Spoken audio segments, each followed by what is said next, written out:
everybody. It's John, your Indian Cinemaniac, with another 10-ish minute movie review. 10-ish minute. Keep that in mind.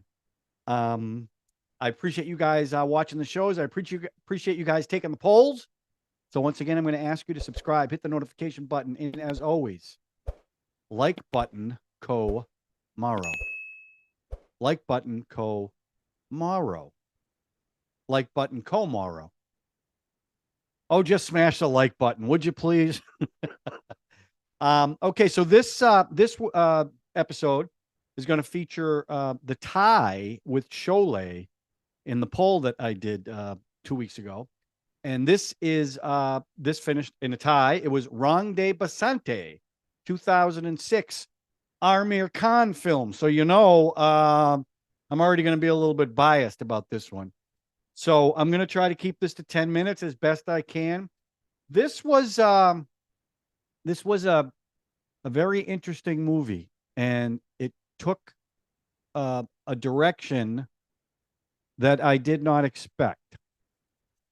So I've got a lot to say about this. It was written and directed by Rakyeysh Omprakash Mehra. Stars Aamir Khan, Soha Ali Khan, Siddarth, Sharman Josji, Kunal Kapoor, Alice Patten, and Madhavan.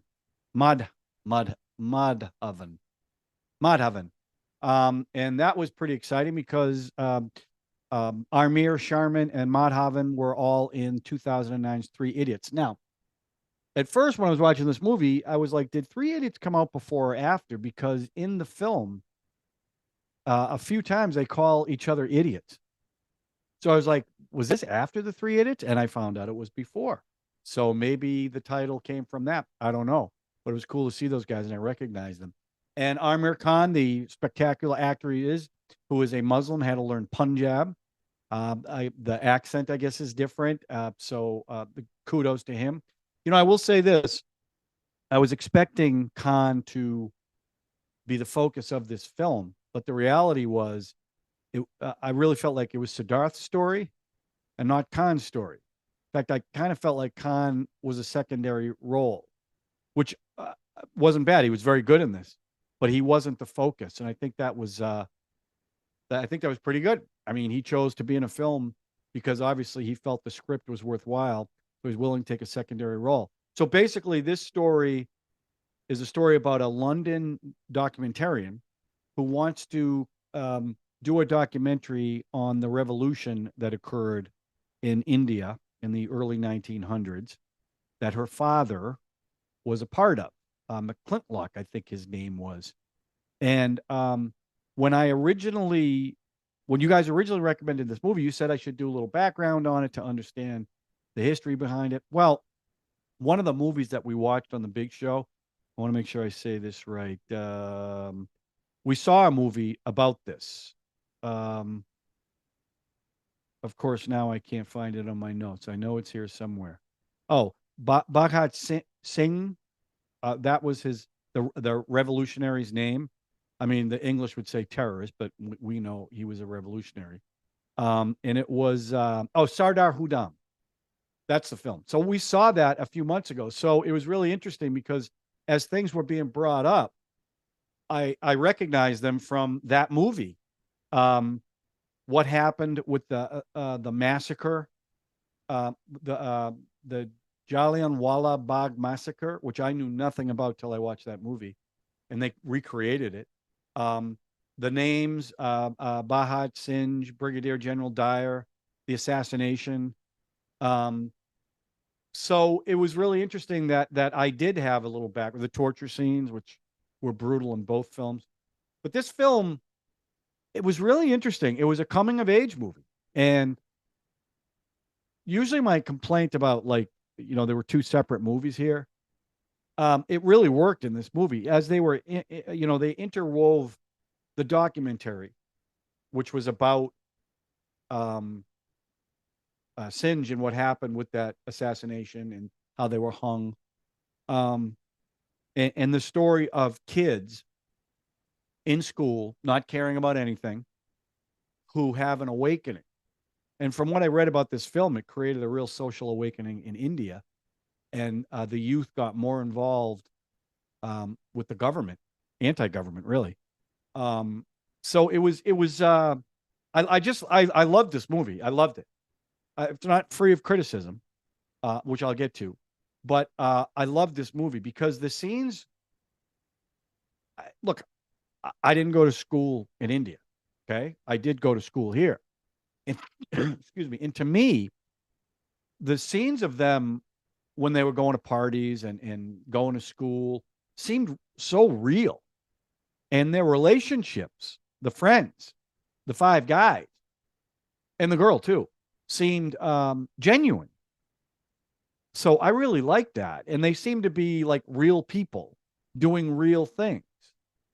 Um, and obviously, through the making of the film, they start to realize what was done in the past. I mean, if you think about it, these kids are just a little bit younger than the characters, the real people who were the basis of the revolution in India. And to see the contrast between two and the way they switch back and forth between the past and the present, a sepia tone. All the flashbacks were done in a sepia tone. And the other thing they did was, which I found really effective, the college kids, when they were shown in the roles in the flashbacks, looked a lot older. Aamir Khan especially just looked a lot older than he was. Now, I think he was 40 years old when he made this film.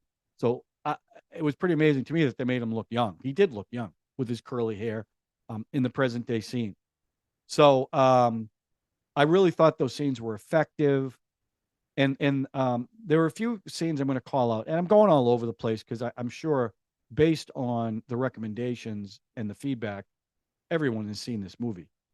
But there were a few scenes that really stood out for me. The character Atul, when he auditioned and she handed him the script and he's reading the lines, then he puts it down and starts spouting the lines without having to read them to show you how passionate he was about this subject. I really thought that was an effective scene. And his whole story arc when he became friends with I want to get the names right. What was his name? No, Karen was the Muslim. He became friends with the Muslim because they were going at it in the beginning, and they both went through an arc, and they died together. Spoilers. Listen, it's 2006. I'm going to spoil the movie. I just did. I really love that. The military funeral pyre. I do have a question. Is that a typical military thing in India? I've never seen that before. Is that something that they do? I thought that was really effective because obviously that was the catalyst for the last part of the movie, which we'll also discuss. Um, I was fascinated by the young lady from London who spoke. Well, you tell me. It sounded to me like she spoke fluid Hindi. Did you guys think that her accent was effective? I thought she was very good. She wasn't great, but I thought she was really effective in this. And that scene where you realize that the watch, her grandfather's watch, broke at 7:30, which is the time when Bhagat Singh got hung, and it froze on that because it was broken. I thought that was really cool. Um, the other scene I really loved and thought was really effective to show the contrast in the eras of people the same age when they were there was a scene where they were dancing. It was a very joyous scene, kids dancing, and they kept intercutting the scenes of the flashback with the revolutionaries being tortured, and they kept going back and forth, and that was stark, and it was really effective to show the contrast. I thought that was great. The other thing I love, that the Golden Temple, I've never seen that before, and I say this all the time. I'm always thrilled when I watch a film and I'm taken somewhere I haven't seen. And I did a little research on that. That was founded by the Guru Nanak in the 15th century, and it was spectacular. It was absolutely a beautiful setting. You can't even believe a place like that even exists, but it was really beautiful. Um, the other thing was at the end that they had the little blurb after the credits about actual pilots dying in those MiG 21s. Now this was in 2006, and at that time, 78 pilots had died. There was over 100 plane crashes, but 78 pilots have died. You tell me, have things improved since then? Do they still have a problem with these planes crashing and pilots dying? I'd be real interested in that. Um, so I was pretty bowled over by this movie. The first half was really a fun, a bunch of kids in college making a film. So, some of it was really funny when they were doing the auditions. I found that scene really humorous. But then it took a pretty dark turn, and there's no other way to describe it. Um, and it was effective. I was definitely struck by it. Um, but I would say this, and here is my two criticisms of this film, and one of them is, it's not a big one. It's kind of stupid, but Sue, the blonde from London, spoke fluent Hindu. I didn't understand why, when you heard her thoughts, it was in Hindu and not in English. I don't understand that. Doesn't make any sense. You wouldn't think in Hindi. You'd think in your own language. So I find that kind of odd. The other thing I found, and it's not like a big criticism, but to go from a bunch of kids who don't care about anything, who aren't really involved in the country or patriotic, other than AJ, um, Ajay, excuse me, who died, to go from that, even after something as traumatic as one of their friends dying, to go from that to killing two people, murdering two people, to me, I know for the point of storytelling, they're trying to parallel what happened in the past, right? But to me, it seemed a little out of place. Like, would these kids actually, especially the guy, Karan, who killed his father, is that how far it would go? I don't know. I thought that was a little bit of a stretch. It doesn't mean I it took me out of it. It didn't. And I was like, how is this going to end? And once the SWAT guys showed up and were just blasting them away, I said, okay, it's going to end like it did in the past. These revolutionaries are all going to die. But I just thought that was, for me, it seemed a little bit of a stretch. And I think it was about they needed a conclusion for the script that would parallel, like I said. I just don't think in today's day and age, is that the, I guess the question I have is that the solution for political differences? Is it murder? Is it violence? The only way to get the point across. Now, again, I don't know the history of India. I don't know the politics of India, but I know Gandhi was about peace, right? Not violence, anti-violence. And I don't know. Again, I'm stepping into an area that I know nothing about. All I'm saying is, from a viewer watching this film, it went from 0 to 60. I felt a little too fast, a little too unbelievable to me. Now, I will say that those last scenes where they're each dying were powerful and tough to watch. And that freeze frame at the end, when Khan's character and the other guy are sitting there smiling, and then you hear the narration from McClintock, who's talking about his prisoners back in the past. It was really effective. And then that they did that thing at the end with the little girl, and the five guys come back and they're all happy running through the field. But this was a powerful film. This one affected me stronger than almost any other film I've seen so far. Not like Stars on Earth really affected me emotionally, but this one was. I really liked this film. I really liked it. I thought the filmmaker did a great job of tying the two together. The performances were great, realistic, grounded. So I'm a big fan of this one. So I understand why it did so well. and how it impacted the youth of India. I can certainly understand why. So thank you for that recommendation. I really enjoyed it. And it wasn't only because Aamir Khan was in it. Okay. I don't even think he was the best thing in it.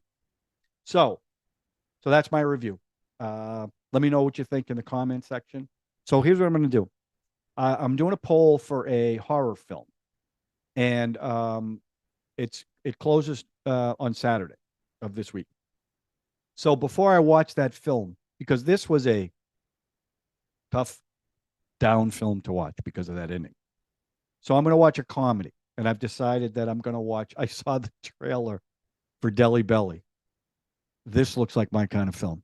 So I'm going to watch that, and that will be the next 10-ish-minute review I do on this. Also, my brother Ralph and I, we did a previous show, and he wants to come back on. So I want to talk about RRR again. Now, we reviewed it on the big show, but I want to get my brother on to talk about that and what it meant to our show and how it introduced us to Indian cinema. So that's another one we're going to do after the horror film. So I appreciate you guys so much. It's so much fun to interact with you guys in the comment section. So thank you for watching. And please, I know I'm begging, subscribe, hit the notification button, and please smash that like button, however you pronounce it in India. Just hit the damn button. And thanks for watching. And I am so looking forward to talking about Delhi Belly, because that looks like a right. By the way, it's produced by Aamir Khan. I didn't know that when I picked it. Okay. So that's not why I picked it. I just want you to know that. All right. So I looking forward to talking to you for the next episode. Thanks a lot, everybody. Thanks for watching.